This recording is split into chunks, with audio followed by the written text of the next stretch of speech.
la vidéo aujourd'hui va être pour le Graco Forever en face avant avec les ancrages. Donc, le Graco Forever, quand on l'utilise en face avant, il faut qu'on s'assure qu'on passe les ancrages dans le bon trou. Donc, ça c'est le trou face arrière, ça c'est le trou face avant. Il faut vraiment bien les glisser. Il y a une barre de métal, donc il faut vraiment comme enlever le dessus, lever le dessus puis pouvoir bien les glisser. Il faut qu'on s'assure que les sangles sont vraiment lousses, qu'il n'y a pas rien qui est twisté, qui n'est pas pogné à quelque part, surtout dans le harnais, donc il faut vraiment faire attention. Donc, en face avant, on peut utiliser soit la position 4, 5 ou 6. Ça va vraiment dépendre de votre banquette.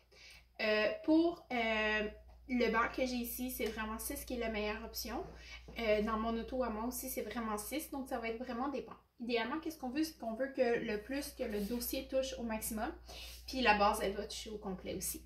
Donc, ce qu'on fait, c'est qu'on va vraiment aller positionner le banc selon l'angle qu'on a besoin, puis on va aller attacher les ancrages.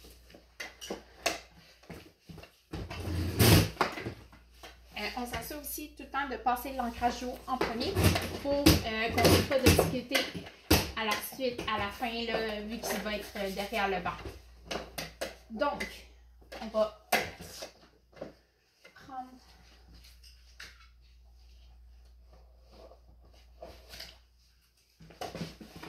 l'ancrage, on va le mettre dans ce sens-là et non dans ce sens-là. Et on va aller s'assurer d'avoir le bon ancrage dessiné. On va faire la même chose de l'autre côté. Donc, vous ne pourrez pas voir comment elle va serrer vu que l'ancrage est de la chose pour serrer de ce côté-ci. Par contre, je vais venir faire un zoom pour vous le montrer. Moi, je lève tout le temps mon dossier au complet. Comme ça, je vais m'assurer d'avoir un très bon accès. Assurez-vous de vérifier si vous avez le droit d'enlever l'ampui-tête ou pas pour votre banc. Ça va être écrit dans votre manuel du véhicule. Donc, moi, je vais tout le temps aller chercher ma sangle comme ça. Mais là, c'est de l'autre côté. Donc, quand on est dans quand on installe un banc face avant, si la sangle de serrage serait de ce côté-ci, je vais mettre mon genou du côté gauche. Vu qu'elle est de ce bord-là, je vais aller mettre mon genou du côté droit. Donc, je vais aller vraiment mettre mon genou dans le coin. Puis, je vais aller prendre la sangle de serrage avec ma main par en dedans, comme ça ici.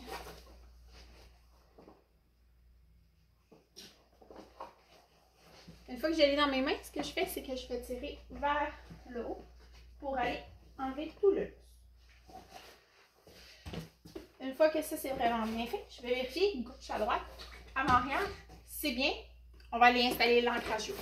Comment on installe l'ancrage haut? On s'assure de vérifier le manuel pour vérifier si on doit passer par-dessus l'appui-tête, en dessous de l'appui-tête ou si on doit absolument retirer l'appui-tête. Puis après ça, on va aller vérifier, trouver l'ancrage désigné. Donc, une fois qu'on a trouvé l'ancrage désigné, on va aller l'attacher dans le bon sens. Puis, on va aller tirer l'ancrage au complet pour s'assurer qu'elle soit bien tendue. Ça se peut que des fois qu'elle va aller comme renfoncer un cuir ou des choses comme ça, mais on ne devrait pas aller chercher à renfoncer de base. On veut juste qu'elle soit tendue pour le banc. Ça, c'est obligatoire en face avant. Sinon, c'est vraiment tout. J'espère que vous avez bien compris et bien vu comment c'était. Donc, si vous avez des questions, n'hésitez pas. Merci!